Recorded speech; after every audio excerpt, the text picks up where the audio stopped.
I stared at the paper in silence. The bank employee, a woman with square glasses and a nervous smile, hesitated before sliding the folder back toward me.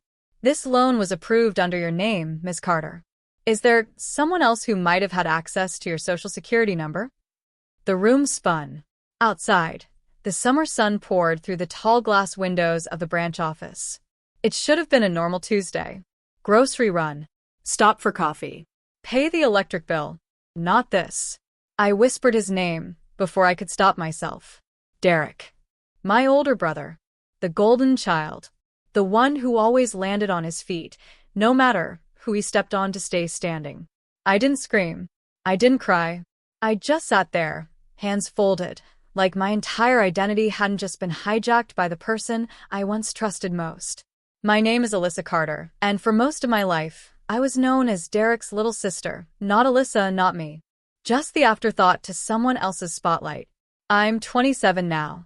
Back then, I was still building myself from scratch, brick by brick, hour by hour. I worked as a freelance tech consultant for seniors in the Atlanta suburbs. Not glamorous, but real. I'd drive from client to client, helping them unlock forgotten passwords, set up their tablets, or FaceTime their grandkids. My car always had post-it notes, loose charging cables, and a travel mug of lukewarm coffee in the cup holder. It wasn't much, but it was mine. I wasn't the daughter with the law degree. I wasn't the sibling with the $1 million LinkedIn profile. But I was useful, consistent, and I never asked for much. Derek, on the other hand, he could sell ice in a snowstorm and convince you to thank him for it. He was charming, dangerously so. My mom used to say he could talk his way into a locked room and then convince you to give him the key. And he always had a new idea, a new hustle, a new startup that just needed a little backing. Guess whose name kept ending up on those backing papers? Mine. But I didn't know that then.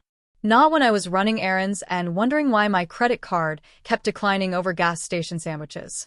I guess the truth didn't start in the bank that day. It started much earlier, back in Sandusville, in our worn-down yellow house with a sagging porch and the magnolia tree out front. I remember being 7, watching Derek climb the tall backyard fence with a grin and a bruised elbow. I tried to follow him once and got my shoelace stuck in the chain. He ran back, helped me down, and said, "You gotta move fast, LYSS. If you hesitate, you fall." It was the closest thing to brotherly love I ever got. By the time he was 16, he was already skipping school and networking, as he called it. My mom would defend him. "He's just figuring himself out," while I quietly did the dishes, folded the laundry, and made honor roll. When I got into Georgia State, I remember sliding the acceptance letter across the kitchen table with trembling hands. My dad barely looked up from his newspaper. "Good," he mumbled. "Follow in Derek's footsteps." Derek never went to college, but somehow he remained the benchmark. I took out student loans, worked part-time at the campus IT help desk, and lived on instant ramen and determination. I never complained, never asked for help. My parents were always busy helping Derek with his latest project. He'd show up every few months with a flashy suit and a business plan he hadn't written. One time it was a crypto startup. Another time it was a custom sneaker store that went bankrupt within 3 months. And every time it failed, he had a net to fall into: Mom and Dad. Meanwhile, I stayed afloat by grinding through 60-hour weeks, driving a battered Honda Civic that rattled every time I hit a pothole. But I still sent birthday cards. I still showed up for Christmas. Because I wanted to believe that if I stayed good, if I stayed small and helpful and humble, I'd earn their attention. It was a rainy Wednesday in March, 2 years ago. I had just finished helping Miss Carmichael, a sweet widow who wanted to learn how to email her granddaughter's wedding photos. I was soaked from the storm and parked outside a CVS when I saw the alert on my phone. "Your credit score has changed." Confused, I opened the app and saw the damage. New accounts. Missed payments. A $43,000 auto loan I never took. I pulled over and started hyperventilating. I hadn't even bought myself a new laptop. My phone screen was cracked. My rent check had bounced once because I bought new tires. Now, suddenly, I owned a vehicle I had never seen. That night, I didn't sleep. I pulled my entire credit history. My identity, the one I fought so hard to build quietly, had been used like a debit card. And the signature on those documents? Sloppy. Slanted. But still mine. I didn't want to believe it was Derek. I called my mom the next day and casually mentioned the fraud. She went silent for a moment, then said, "Well, maybe it's just a mistake. You sure it's not a mix-up with your taxes?" I could hear it in her voice. She knew. She didn't want me to know. And suddenly, I understood everything. This wasn't new. This wasn't random. It was betrayal, layered, old, and complicit. I drove straight to Granny Lou's house, about 45 minutes outside the city. Granny Lou wasn't technically related. She was my neighbor growing up, but always acted like the grandma I never had. Her house smelled like cinnamon, and her words hit harder than any sermon. She made sweet tea, handed me a blanket, and listened to me unravel everything. When I finished, she didn't gasp. She didn't scream. She said, "When you build something honest, baby, there will always be someone who tries to steal it because they don't believe they can do the same." I stared at my hands. I whispered, but it was him, my own brother. She looked me in the eye. Blood makes you related. Integrity makes you family. You already know which one matters more. That night, I made a promise. I would get my name back. Not just on paper, but in power. It took weeks. Dozens of calls. Hours on hold. But slowly, meticulously, I started untangling the mess Derek left behind. I filed a police report for identity theft. Opened a dispute with the credit bureau. Talked to lawyers. Tracked every document he'd forged. And in that process, I found something. Something bigger than I expected. The car he bought under my name? It wasn't just a random pickup or flashy sports car. It was his dream car. A custom midnight black BMW M4 competition coupe, leather-stitched seats, tinted windows, imported rims. I'd heard him talk about it for years. He used to pin photos of it to his bedroom wall. Once at dinner, he even said, "One day, I'm gonna roll up in that exact car. I don't care how it's mine." Well, now it was. Except it wasn't his name on the lease. It was mine. At first, it made my stomach turn. But then, something shifted. What if I didn't just fight to get my name off the loan? What if I reclaimed what he stole? By owning it? Literally. I didn't act out of rage. I let the idea settle for a few days. Walked around with it. Rolled it around in my mouth like a secret I wasn't ready to say aloud. And then I started making moves. I called the dealership. Pretended to be the assistant to Ms. Carter. Asked about the vehicle, its current location, and if any payments were behind. Turns out it had only been paid once. He had used my name to get the car, showed it off for a month, and then let it sit unpaid, uninsured. Perfect. Using the fraud claim I'd filed, I got my legal team to freeze the account. Once the paperwork processed, I was the sole authorized party to decide what happened next. And I did. I walked into that dealership with a printout of the title, a notarized letter, and a steady heartbeat. I didn't wear heels. I didn't wear red lipstick or a power suit. I wore jeans, a gray hoodie, and calm fury. The guy at the desk barely looked at me. "Do you have an appointment?" I slid the papers across the table. "Just a confirmation. For pickup." His eyebrows lifted. 15 minutes later, I walked out with the keys to my brother's dream. The showdown. I didn't text Derek. I waited. I knew he'd notice. And I didn't have to wait long. The next day, I was parked outside Ms. Grace's retirement center after a tech lesson when my phone buzzed. "Derek, are you serious? You stole my car?" I smiled, took a deep breath, typed. "It's not theft when it's legally mine. You used my name, remember?" No reply. A minute later, my phone rang. I let it go to voicemail. But then the texts came flooding in. "Come on, LYSS. We're family. You know I was gonna pay it off. You're being petty. This is a PR move, right? You're making a scene for attention. Mom and Dad are gonna freak when they find out. And then, finally, you're really not gonna give it back, huh?" I stared at the screen. And for the first time, I didn't feel afraid. I didn't feel small. I just felt clear. No, I'm not. Here's the part that even I didn't see coming. The The day after I picked up the car, I got a call from someone at Foxford Community Center, a large senior outreach nonprofit. Apparently, someone's grandfather had passed away recently, and the family had found a stack of notes he'd kept about the tech girl who made him feel human again.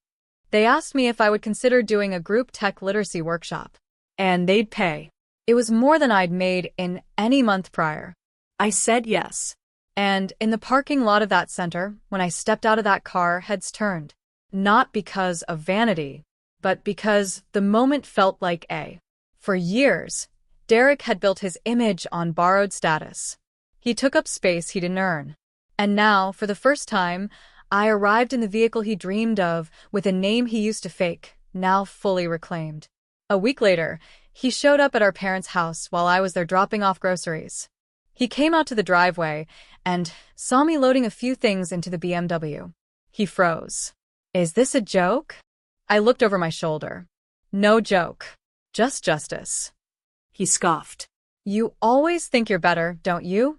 I shut the trunk slowly. No. I just stopped believing I had to be less for you to shine.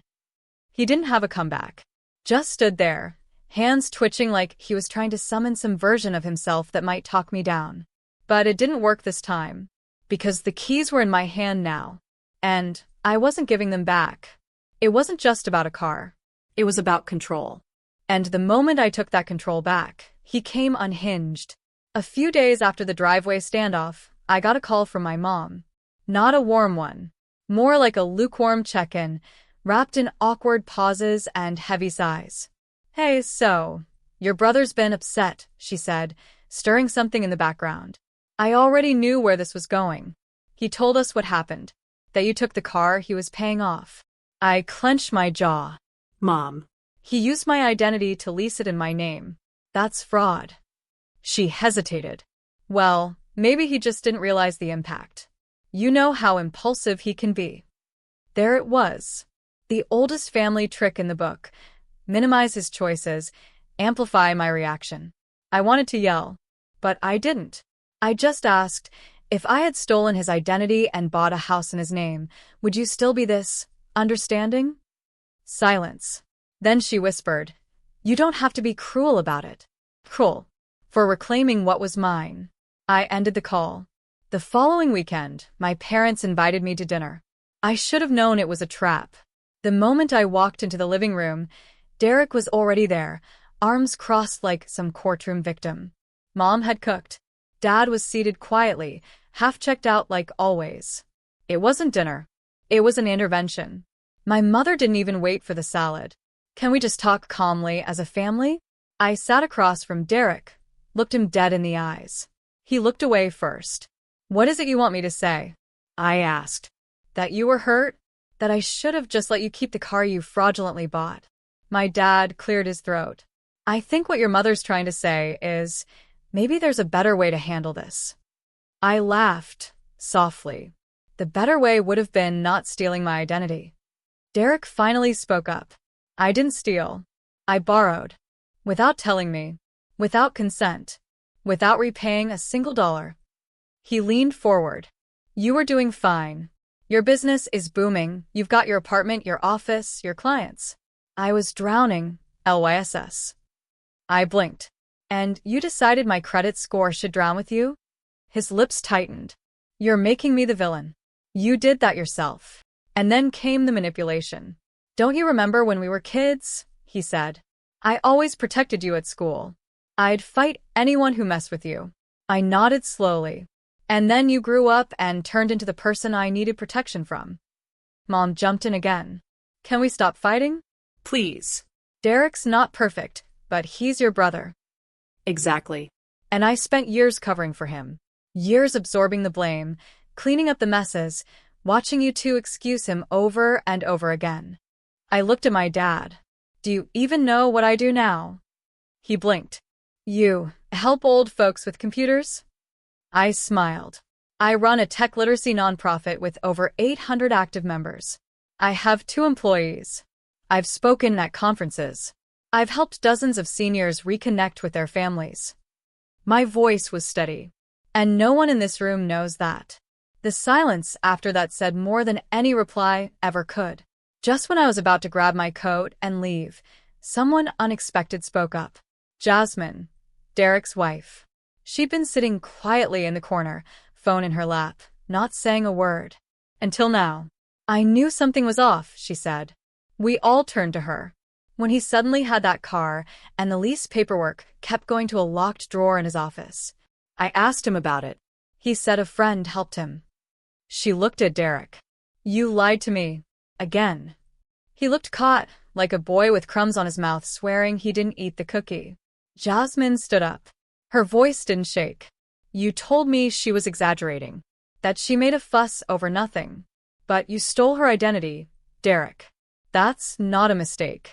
That's criminal. She turned to me. I'm sorry. I didn't know what to say. So I nodded. And for once, I didn't feel alone at that table. He stormed out that night. Slammed the door. Didn't look back. The next day, he sent me a text. You ruined everything. Hope the car makes you feel better about losing your family.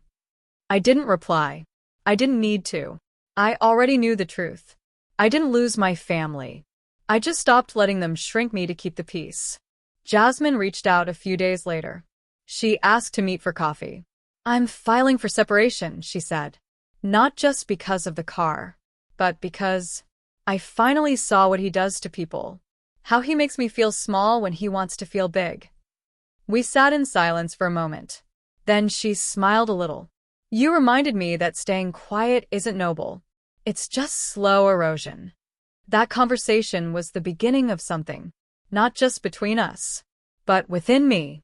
I didn't post about the car, didn't gloat, didn't call friends to celebrate what looked, from the outside, like a win. Because it wasn't really about that anymore. Yes, I had the car. I legally owned it now. But more importantly, I had my power back. No more justifying my boundaries. No more shrinking to be the reasonable one. I had spent years letting people talk over me, define me, reshape me into what they needed. But something had shifted that night at the dinner table. I saw it in my dad's silence. In Jasmine's voice finally rising. In my own calm refusal to break. A week later, I mailed Derek a check. It wasn't for the full car value. But it was a gesture. A middle ground. He had violated me, yes, but I had also taken the one thing he thought proved he mattered. I didn't owe him the check, but I gave it anyway. And with it a note. This is not forgiveness. This is a full stop. We're done keeping secrets. Don't contact me unless it's in writing, through legal or financial matters. I wish you healing, not access. I never got a reply, but I didn't need one. That wasn't what this was about. Jasmine and I kept talking. Over time, she became lighter. She started applying to jobs again. Signed up for coding classes online. It's weird, she told me once. Watching someone else stand up for themselves gave me permission to consider my own worth. That stuck with me. So much of my life, I had tried to earn approval, to make my parents see me. But now I was seeing myself. And that made all the difference. My nonprofit grew that quarter. We got a grant from a local tech company. I hired another part-time trainer. Ms. Grace, our oldest client at 87, brought cookies every Friday and called us her miracle crew. I painted the office walls a soft blue. Hung up photos of the first 10 people we'd helped. None of it made headlines. But it made life. And that was enough. One night, months after it all, I went back to my parents' house. My mom had sent me a picture of a church bulletin mentioning our nonprofit. I thought you'd like to see this, she texted. You're doing good things. No emoji. No emotional monologue. Just acknowledgement. When I arrived, she was cooking. Dad was in the yard. We didn't talk about Derek. Not in words. But as she handed me a plate of warm cornbread, she said, next time you do a workshop, let me know. Maybe I'll come. I nodded. That was her way of saying she saw me now. Strength doesn't always roar. Sometimes it just sits beside you in silence. Sometimes it's walking away without needing revenge. Sometimes it's choosing grace when you could destroy. And sometimes, like now, it's just breathing easy for once. Not waiting to be applauded. Just existing. Unapologetically. One afternoon, a woman knocked on the office door. She had a flustered look, a printed email in hand. My dad just passed. He never got to learn how to use his iPad, but I found this flyer in his drawer with your name on it. She was crying. I don't know why he kept it, but thank you for giving him hope. I didn't have words for that. Just a nod, a hand on her shoulder, and an internal vow to keep going, even when no one's watching, even when the claps stop, even when the ones who hurt you never say sorry. Because peace doesn't come from applause. It comes from knowing you rebuilt what someone tried to steal, and did it without losing your soul. 6 months later, the world looked different. Not in a dramatic, movie magic way, but in the kind of quiet. We moved offices. A tiny corner unit with glass walls and sunlight that poured in like hope. Jasmine was now our community outreach lead. She wore this mustard yellow cardigan that made her look like possibility in motion. Ms. Grace still brought cookies.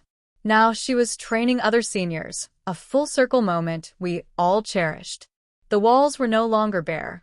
Now they held pictures, hand-drawn thank you notes, Polaroids from workshops. And above the entrance, a quote I painted myself. We're not here to fix.